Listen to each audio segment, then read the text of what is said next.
My name is Felix Opoku, pastor of Sydney, Ghanaian, and Urban Seventh-day Adventist churches here in the Greater Sydney Conference. The passage for our reflection today is Proverbs chapter 3, verses 5 and 6. The context of this passage is actually a father who is advising his children the best way to live. And he begins by letting them understand that the best way to live is to choose God. Not just choosing God, but to trust in Him. So the passage reads, "Trust in the Lord with all your heart. Lean not on your own understanding. In all your ways acknowledge Him, and He shall direct your path." In fact, the word trust in the Hebrew actually means to be in a state of constant hopefulness that everything will be well. What God is saying in this passage to me today is for me to put my absolute trust in Him. You know, there are so many things around us today that makes us become so much fugitive. We are not constant. We begin to quit so easily. Because when things don't go the way we want, we feel we are disappointed, we feel we have failed.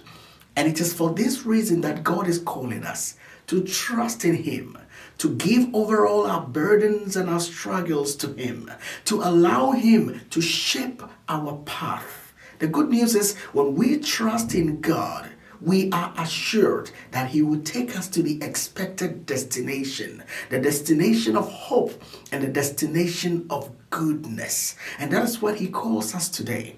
Will you trust in the Lord, or you trust in something else? In fact, He compares the word trust to leaning. Here, trust is more settled in God. But leaning on something else means it is something temporal. Anything else we trust in apart from God is temporal. And He encourages us to trust in Him, not to really trust our own understanding. The passage really gives us the fact that we have a kind of understanding, but that is not complete. He would want us to trust Him totally.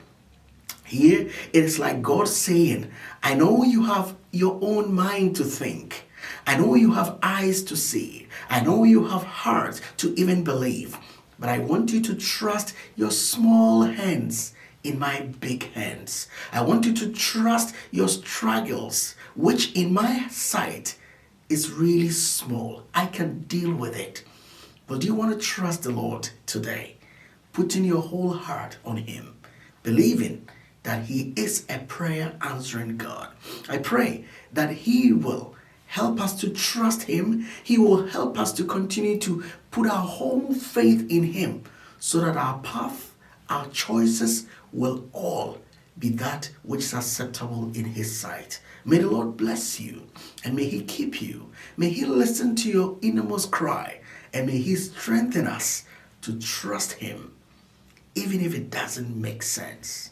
Trust in His leading. God bless you. Amen.